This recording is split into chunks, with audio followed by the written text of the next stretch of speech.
Sekawanan lumba-lumba sedang berenang di dekat permukaan Samudra Pasifik Utara di siang bolong. Selagi mereka asik bermain-main, permukaan airnya tiba-tiba beriak. Kecipaknya terus membesar seolah-olah mau terjadi tsunami atau letusan gunung berapi bawah laut. Lumba-lumba itu segera mengikuti instingnya untuk menjauh, tapi nggak bisa menentukan tempat yang paling aman. Suara menggelegar seketika memecah kesunyian, dan hewan raksasa melompat ke udara dibarengi dengan semburan air. Ada paus. Oh, ternyata bukan paus, tapi Ichthyosaurus atau monster mirip naga laut raksasa dari periode Trias. Panjangnya bisa mencapai 17 meter dan beratnya 45 ton. Monster ini bukan kerabat lumba-lumba meski bentuk tubuhnya kelihatan mirip. Lumba-lumba tadi langsung berhamburan menuju ke bawah air, tapi Ichthyosaurus nggak tertarik untuk memangsa mereka. Hewan ini juga sedang bermain di air. Spesies Ichthyosaurus lebih suka memakan moluska laut, ikan kecil dan cumi-cumi, tapi nggak ada satu mangsa pun yang terlihat di dekat situ. Jadi, si monster kembali menyelam ke bawah laut dengan sirip besar dan ekor panjangnya yang mirip belut. Ichthyosaurus pernah hidup di darat, tapi seperti reptil darat purba lainnya, hewan ini kembali ke laut dan berevolusi selama jutaan tahun. Hal serupa juga terjadi pada paus dan lumba-lumba modern. Alat geraknya lama-lama berubah menjadi sirip dan beberapa spesiesnya juga punya tulang jari di bagian sirip atau falang. Fungsi bagian tubuh ini mirip seperti tangan manusia. Beberapa Ichthyosaurus punya sirip punggung, bentuk kepalanya runcing, dan rahangnya dipenuhi gigi kerucut untuk menangkap mangsa yang lebih kecil. Mata jumbonya mungkin telah dipakai untuk membantunya melihat di perairan dalam. Dan sirip ekornya bisa dikibaskan kuat-kuat. Hewan berdarah panas ini bisa bernafas dengan menghirup udara. Tubuhnya juga ramping dan menawan seperti sebagian hewan laut modern. Tiba-tiba pusaran waktu bawah air muncul di hadapannya, lalu menyedot semua objek di sekitarnya seperti lubang hitam di bawah air. Ichthyosaurus juga ikut tersedot. Tubuhnya cuma bisa meronta-ronta nggak karuan dalam perjalanannya menuju masa lalu. Hewan ini kemudian terlempar menuju masa hidupnya di periode Trias selama zaman dinosaurus awal, yaitu kira-kira 247 juta tahun yang lalu. Rupanya di situ sudah ada kawanannya karena Ichthyosaurus memang hidup berkelompok. Genusnya memang beragam seperti Mixosaurus yang lebih kecil, tapi fokus kita kali ini cuma pada Ichthyosaurus. Dilihat dari evolusinya, Ichthyosaurus mampu bertahan hidup hingga sangat lama, sampai jutaan tahun. Kepunahannya disebabkan oleh berbagai faktor kompleks, tapi sederhananya, perubahan lingkungan di zaman itu telah menurunkan jumlah kelompok mangsa yang lebih kecil dan menaikkan jumlah predator yang lebih brutal. Beberapa spesies ikan kemudian berevolusi menjadi sangat gesit sehingga Ichthyosaurus semakin sulit menangkapnya. Ya udahlah ya, mending kita biarin aja hewan malang ini berada di sini, kesulitan nyari mangsa sampai kalah bersaing dengan hewan lain yang lebih kuat. Karena terlalu lelah, lemah dan kelaparan, hewan purba ini cuma terombang-ambing di atas air hingga akhirnya tenggelam ke dasar laut.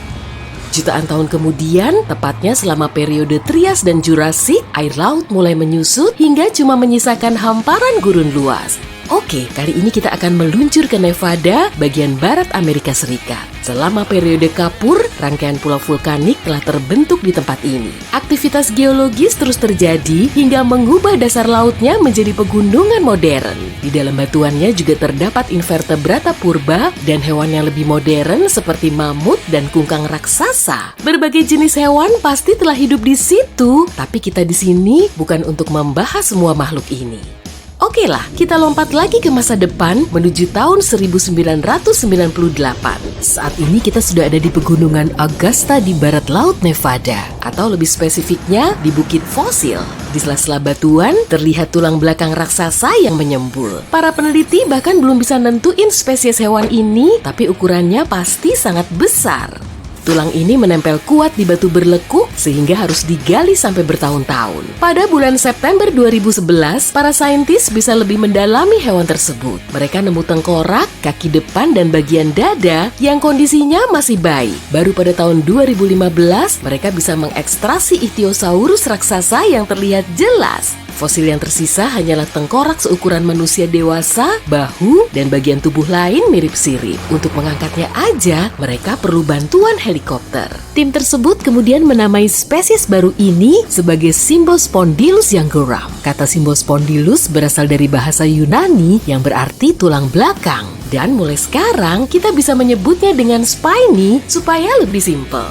Spiny dibawa ke Natural History Museum di Los Angeles lalu dipindahin ke University of Bonn di Jerman. Paleontolog vertebrata Martin Sander meneliti fosil ini bersama rekannya dan para saintis dari University of Mainz. Penemuan unik ini sontak menggemparkan publik karena reptil laut tersebut telah jadi hewan terbesar yang pernah ditemukan. Martin Sander menjelaskan, setahu kami, Symbospondylus merupakan organisme raksasa pertama yang pernah mendiami bumi. Bisa dibilang, Spiny ini seperti T-Rex bawah air di zamannya. Hewan ini cukup unik sebab masa hidupnya cuma terpaut 3-5 juta tahun setelah kepunahan massal yang juga dikenal dengan istilah Great Dying. Peristiwa yang terjadi sekitar 252 juta tahun lalu ini telah memusnahkan sekitar 90% kehidupan di bumi. Kenapa sampai separah itu ya? Jadi singkatnya, suhu global dan kadar asam di lautan terus naik dan saat rantai makanan mulai nggak seimbang, muncullah efek domino. Akibatnya, persediaan makanan terus menipis dan cuma menyisakan hewan yang paling kuat sebagai pemenang.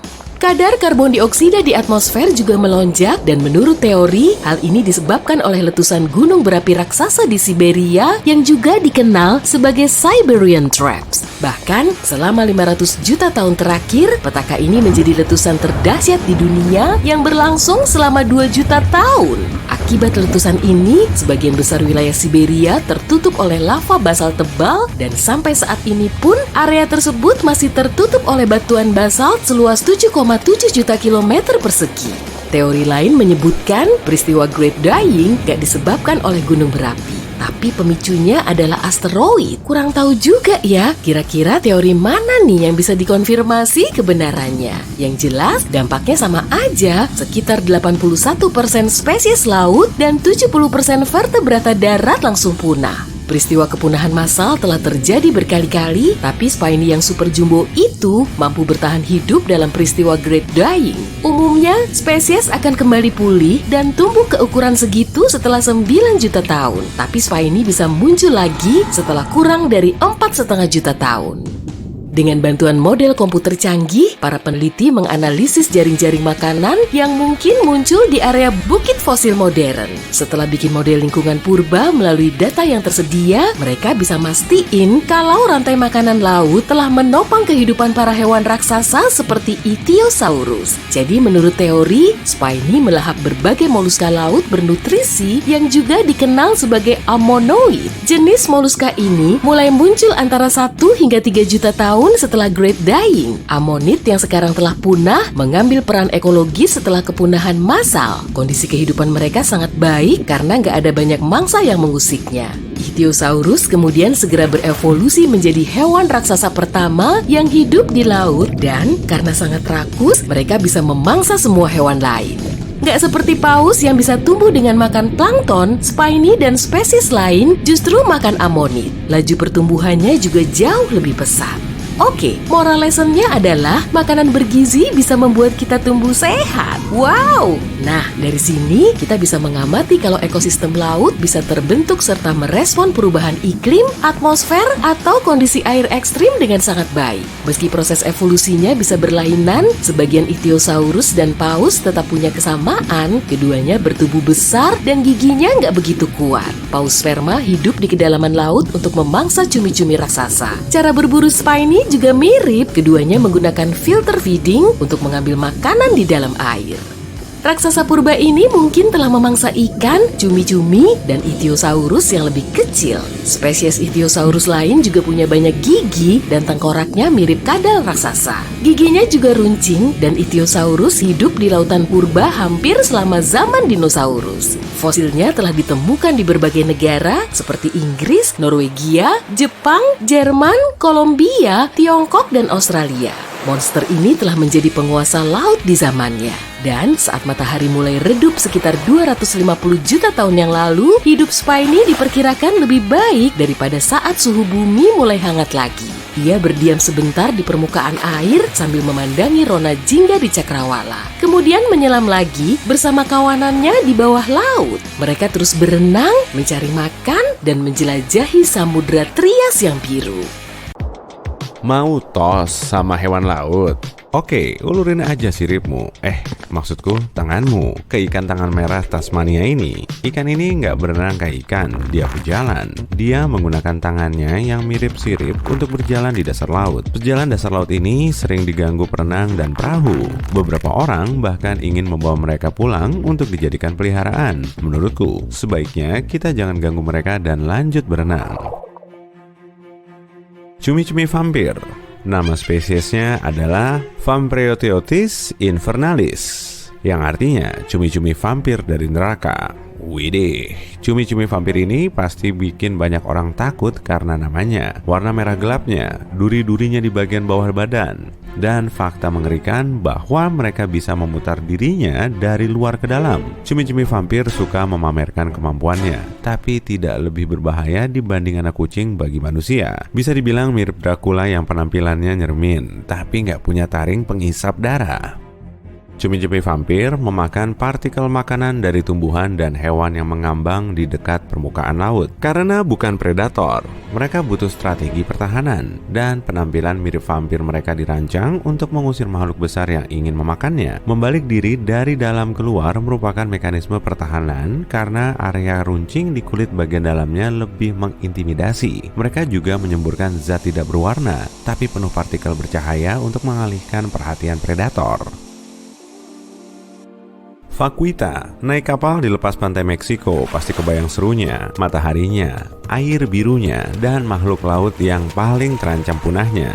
Bentar, Vaquita nggak berbahaya, tapi jangan mendekat untuk menyapa atau minta tanda tangan. Hewan ini sangat pemalu. Sapi kecil ini, itulah arti nama bahasa Spanyolnya, adalah mamalia laut kecil dengan tanda hitam di sekitar matanya. Menurutku, Vaquita lebih mirip panda laut. Kamu beruntung banget kalau bisa melihat Vaquita. Mereka sedang diambang kepunahan, sebagian besar karena tidak sengaja tertangkap di jaring ikan. Diperkirakan cuma ada 10 yang tersisa di alam liar. Naga biru, makhluk kecil ini mirip makhluk dari film fantasi anak-anak, namanya Glaucus biru. Biasa disebut sebagai naga biru atau malaikat biru. Mereka bisa ditemukan di banyak tempat, Samudra Atlantik, Pasifik, maupun Hindia. Mereka adalah sejenis moluska dan panjangnya cuma sekitar 3 cm. Yang kamu kira bagian punggungnya adalah perut cerahnya. Mereka sering mengapung dengan posisi terbalik agar warna birunya membantu berkamuflase dengan ombak. Naga biru bukan cuma cantik, tapi juga pintar. Makhluk ini memakan Portuguese Man o' War alias Physalia physalis. Naga biru menyimpan sel penyengat mangsa mereka untuk berjaga-jaga, mencuri mekanisme pertahanan mereka. Saat naga biru terancam, dia melepaskan sel penyengat yang disimpannya, mengarah ke musuh untuk menyengat mereka dengan kekuatan yang lebih besar daripada Portuguese Man o' War.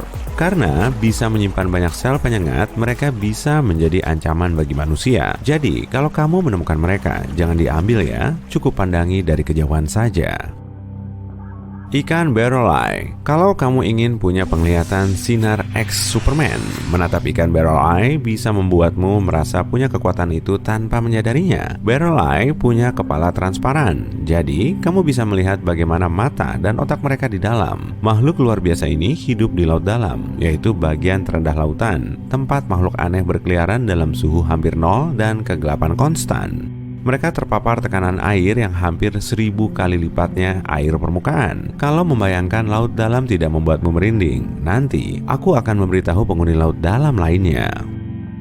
Ikan barrel eye ditemukan di Samudra Atlantik, Pasifik, dan Hindia. Kamu mungkin bertanya-tanya, kenapa ikan ini punya kepala transparan? Dan ini wajar, karena spesies ini ditemukan tahun 1939. Diyakini, mata ikan ini terpaku untuk melihat lurus ke depan dan tidak bisa bergerak. Jadi, mereka diduga punya penglihatan terowongan. Ilmuwan Bruce Robinson dan Kim Reisenbeckler Dari Institut Penelitian Akuarium Monterey Bay baru-baru ini menemukan bahwa ikan tersebut bisa menggerakkan mata secara vertikal untuk melihat melalui bagian atas kepalanya yang tembus pandang, sehingga bisa tahu apakah ada pemangsa atau mangsa di dekatnya. Kepala transparannya juga memungkinkan cahaya masuk lebih banyak sehingga mereka bisa mendeteksi mangsa lebih baik. Ikan barrel eye memakan ubur-ubur dan spesies ikan kecil.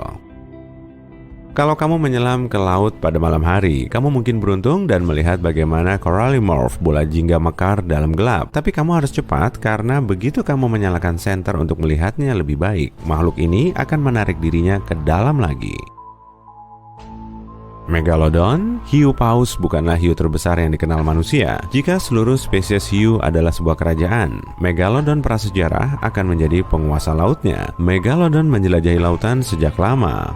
Sekitar 15,9 sampai 2,6 juta tahun lalu, antara era Miosen awal dan Pliosen akhir. Meski sudah lama punah, orang-orang masih penasaran mempelajari tentang hewan laut raksasa ini. Megalodon bisa mencapai panjang 14 hingga 18 meter dengan rahang yang lebarnya lebih dari 1,8 meter. Sebuah fosil gigi Megalodon pernah diukur sebanyak 18 cm. Aku lega, Megalodon udah lama punah, tapi masih ada beberapa petualang di luar sana yang berharap bisa bertemu monster ini suatu hari nanti. Gurita Dumbo, makhluk imut atau menyeramkan ini bergantung caramu memandangnya. Punya nama resmi Grimpotetis. Biasanya dia lebih sering disebut Gurita Dumbo dari nama karakter Disney. Meski Dumbo, si gajah, bukan si gurita, diledek karena telinga besarnya, gurita imut kemungkinan nggak bakal diejek sama tetangga airnya. Mereka adalah gurita yang hidup di laut dalam, dan kita tahu betapa seramnya tempat itu. Tingginya cuma sekitar 20 cm dan menghabiskan hari mereka dengan mengambang di dasar laut untuk makan siput, cacing, dan makanan lain yang mereka temukan di sana atau dekat ventilasi laut. Spesies Gurita Dumbo ada sekitar 17 dan semuanya punya tinggi, warna, dan bagian tubuh berbeda. Kalau menurutmu hewan-hewan aneh tadi masih kurang, kamu pasti senang mengetahui bahwa laut dalam hampir tidak pernah dijelajahi manusia. Jadi jangan lengah, ada lebih banyak hewan menarik yang bisa ditemukan di laut dalam kelak. Malaikat laut. Selain namanya, bentuk makhluk laut ini juga lucu. Tapi makanan mereka bukan sinar matahari ataupun permen loli. Makanan favorit mereka adalah kupu-kupu laut dengan cara memasang perangkap lendir dan menunggu untuk menyergap. Udang anemon jongkok. Udang ini kecil, panjangnya cuma 1,3 cm. Dia juga dikenal sebagai udang penari karena tingkahnya yang unik. Saat gelisah, dia mengangkat bokongnya sampai atas kepala dan sedikit menari. Para penyelam juga bilang mereka suka melompat ke tangan manusia untuk membersihkannya. Kepiting kelapa. Dia mungkin terlihat sangat menyeramkan, terutama saat matahari terbenam. Kepiting kelapa dewasa punya panjang sekitar 90 cm. Makanan favorit mereka adalah kelapa, tapi juga bisa memburu kadal dan bahkan burung besar. Belut snipe yang ramping. Belut snipe yang ramping adalah makhluk ramping dan panjang yang masih menjadi misteri bagi para ilmuwan kelautan. Panjangnya 122 cm dan punya sekitar 750 tulang di tulang punggungnya. Jauh lebih banyak dibanding hewan lain di dunia. Pena laut. Panjang pena laut sekitar 2,2 meter dan punya banyak jenis, tapi kebanyakan diantaranya terlihat seperti pena atau pena bulu. Persamaannya bahkan lebih mencolok saat kamu tahu hewan ini punya tabung berisi air yang menambatkannya ke dasar laut. Cacing pipih karpet Persia. Makhluk ini memang mirip karpet, meski sangat kecil jika dibandingkan. Panjangnya cuma 10 cm, mampu menjadi jantan dan betina. Mereka tidak saling kawin dengan cacing pipih lainnya, melainkan melawan mereka untuk memperebutkan hak melahirkan keturunan.